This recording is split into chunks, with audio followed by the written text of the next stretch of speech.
Hati.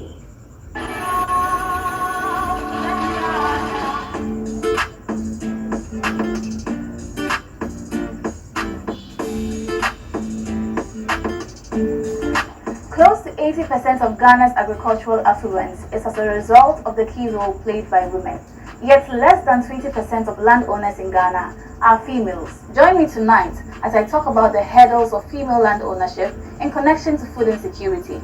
A big thank you to the Sisala Development Network, the Sisala Grushi community in Kumasi, the Sisala Empowerment for Change led by Oman Belin, Foga, Alhaji Akate, Lawyer Abu Juan, to Team Hati, thank you for keeping me in the competition. Keep dialing *713*13# or download the MG Reality app on Google Play Store or the Apple App Store to keep voting for me. Thank you. Ya Baraka. Manjoso.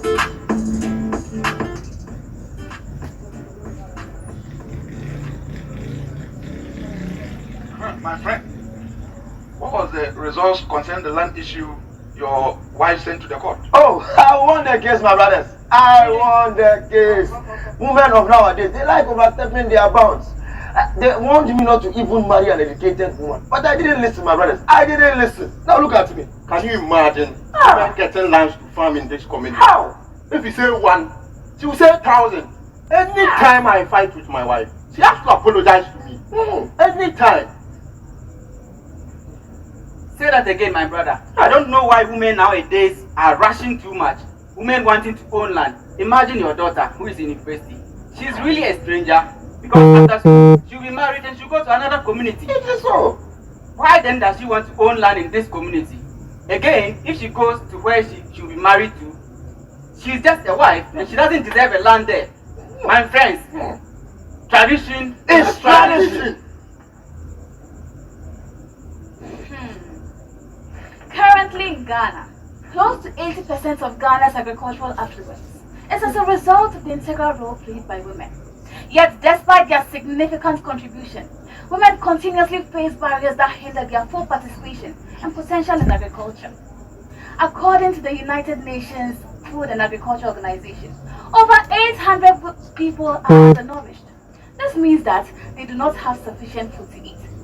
While climate change and conflict contribute significantly to this crisis, we must realize the crucial factor often overlooked: the role of women in agriculture. Women are the backbone of our agricultural sector. You see, in many communities, they constitute more than half of the labor force. They are the primary food producers, from sowing the sorghum to tending the tomatoes, harvesting the corn and preserving the yams. Women break their backs all season long.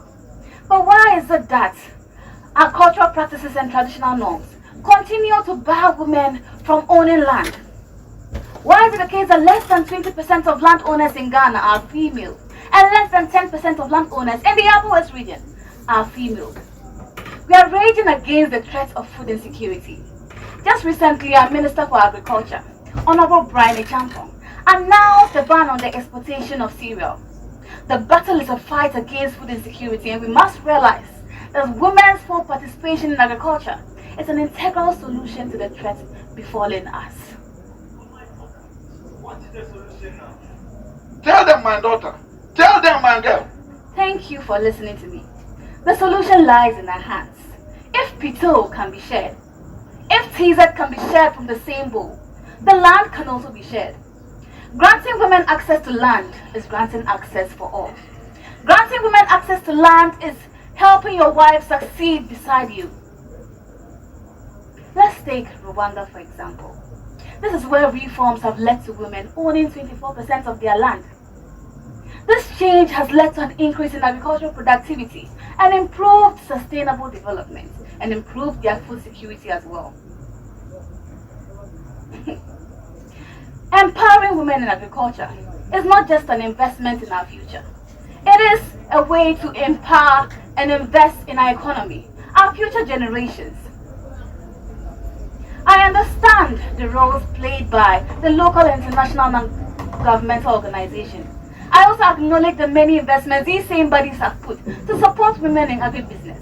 But I am strongly recommending that the government should nationalize the issue of female land ownership and work in conjunction with the traditional authorities to tackle the issue of female land ownership in our region and the country at large.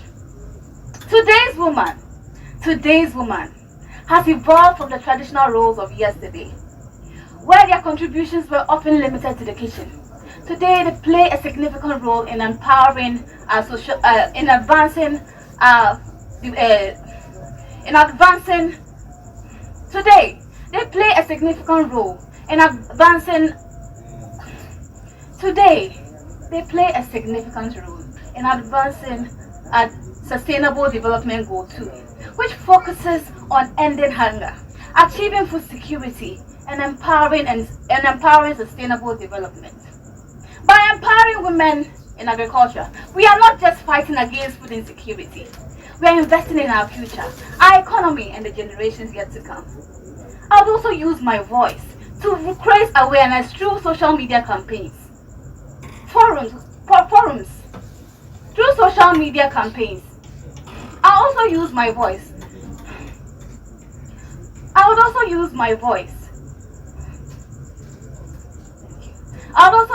voice to empower women and create awareness through social media, seminars, forums. By empowering women in agriculture, we are not just fighting against food insecurity. Propriety to land. Propriety to land. Propriety to land. Propriety to land.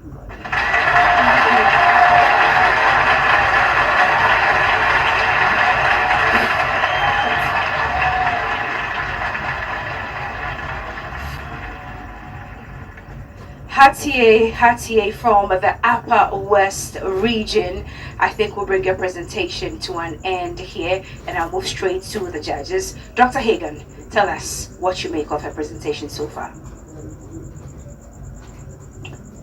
Hati, I keep on mixing this thing up.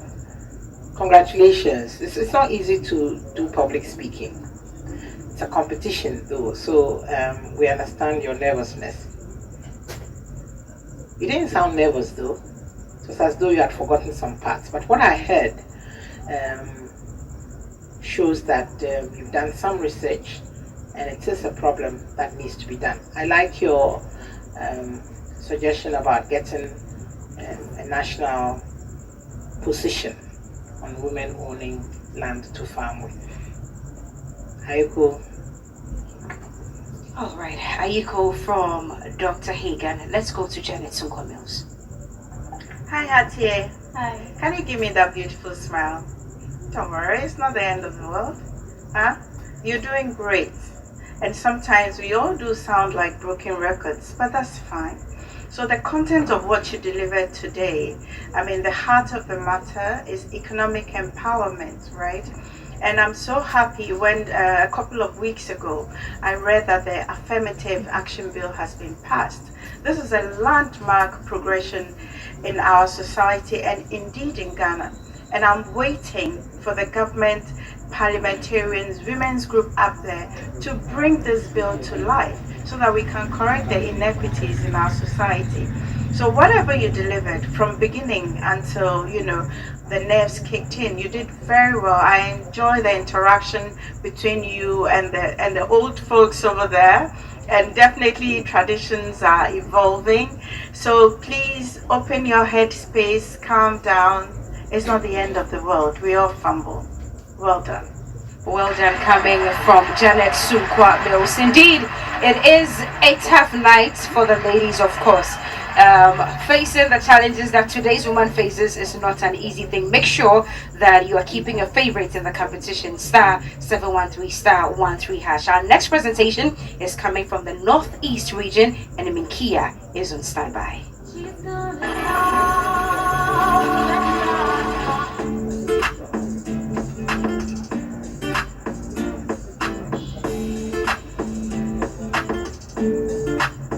Did you know that the development of every nation depends on the participation of women? Yet, many women in Ghana are so developed and marginalized. Join me tonight as I delve into the issues of devaluation and marginalization of women. Namba, Mbamba, Mbakulu Kamzaka Somi, the Jesus is the Answer Church, Bumbab Till, Fana family, the Bimova Women's Association, the Tamale Senior High, and everyone that is supporting me in this journey. Thank you. Kindly vote for me by dialing the short code *713*13# or download the MG Reality app to vote and vote massively for me. Nipwokma, Matakiba, the Sakbata, Umpusia. Thank you.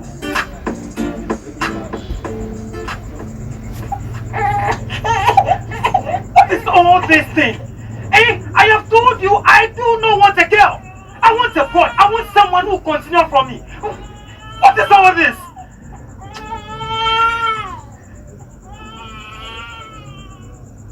Devaluation and marginalization of women, I have lived it. I have felt it. I have been a true representation of it. It's a girl, another girl. Another useless thing. Another burden. Another curse. Those were the first words I heard upon entering into the world. My father's voice, thick with disappointment, echoed through the walls of the room. It was the beginning of a journey of dejection and non-acceptance. Growing up, I tried so hard to be enough, but it was just never enough. My only crime was that I was born a woman, and that made me less valuable. The weight of my father's disapproval, the lack of love and support, the rejection finally got to me. I started to believe in the narration he has woven around me, that it was not okay to be a woman. So one day, I decided to leave to where I believed my kind belonged. The streets became my home, a concrete jungle where I felt invisible and forgotten. I navigated the city's harsh realities, the cold indifferences, the fear of being rejected and judged. My self-esteem was shattered. I was broken. No hope, no future. I withdrew, isolating myself. One day I had an encounter with a woman and my entire life changed. She belongs to a women's organization that render help to women in need. My encounter with her changed my entire life. I got to dine with people who saw me not just a woman, but as human. I got to be educated. I got to be empowered. My self-esteem was boosted. I found my wing, and when I did, I sailed through. I found back my smile, and when I did, there was no going back. I was fortunate to have found liberation. How about the many who do not survive the rejection? Today's women still face the problem of devaluation and marginalization. According to Ghana Statistical Service in 2019 and in 2020, only 15.6% of women own lands. Only 10.4% of women hold leadership positions. Women in Ghana earn 12% less than men for the same work done. 60.3% of Ghanaians believe that men are superior to women. Why? Ghana has over the years made commendable efforts to uplift women and give them right standing in the society. Through legal reforms such as the Domestic Violence Act and the Interstate Succession Law, we have laid a foundation for protecting women's rights. Policies such as the National Gender Policy and the Free Compulsory Universal Basic Education have opened doors of opportunities for women to thrive. The Ministry of Gender, Children and Social Protection has been doing a great job.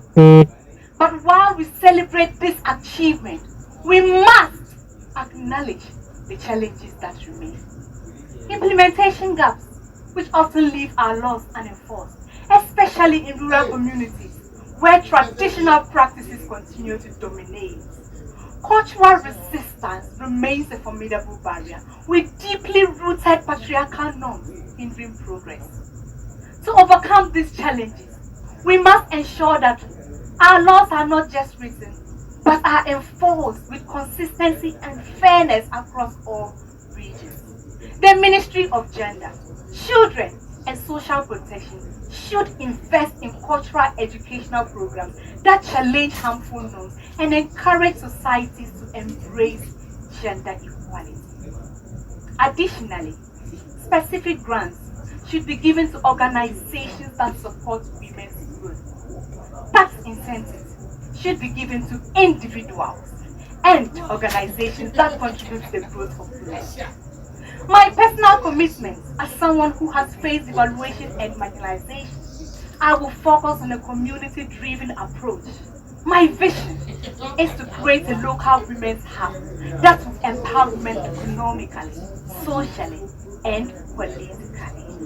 It is important to acknowledge that by engaging men as allies and partners in the fight for equality, we can together achieve a more equitable Ghana where everyone, regardless of gender, would do well and thrive. Men should stand alongside women in the fight for equality. Only through the collective efforts of every gender can we truly achieve a better society and achieve the 17 SDG goals that we seek to achieve by 2030. And hey, it's perfectly okay to be a woman. And it's okay to give birth to a woman. Nipopma, thank you. All right. Mikia from Northeast with that presentation on marginalization of women. Dr. Hagan, I see you're smiling. Has she impressed you? Yes, she has. It's a point though about enforcing the laws. I agree with that. But you know, the labor law says equal pay for equal work. So in Ghana, we don't suffer that bit. But in other parts of the world, it is true that unfortunately, women get paid less than men doing the same kind of work. So, good research done. And well done. All right. Jibari, what do you think? Well done. So once again, I'll give my comments around the delivery and then I'll just talk a little bit. But just fundamentally, I love the infusion of storytelling. Whenever you tell a story, it's engaging enough, especially when you go on to basically transition it into solutions. So I was looking for the key solution that you were going to offer. So one, I was very happy with the storytelling part. I was happy with your transition to the high, getting from your low situation and then coming out of it and seeing that women's organizations are important. So I like that part of your delivery. The second part of your delivery spoke about a local hub that you were thinking of setting up and then bringing men into the conversation. All I would have loved for you to emphasize, because you were spot on in terms of this thing, would have been the how.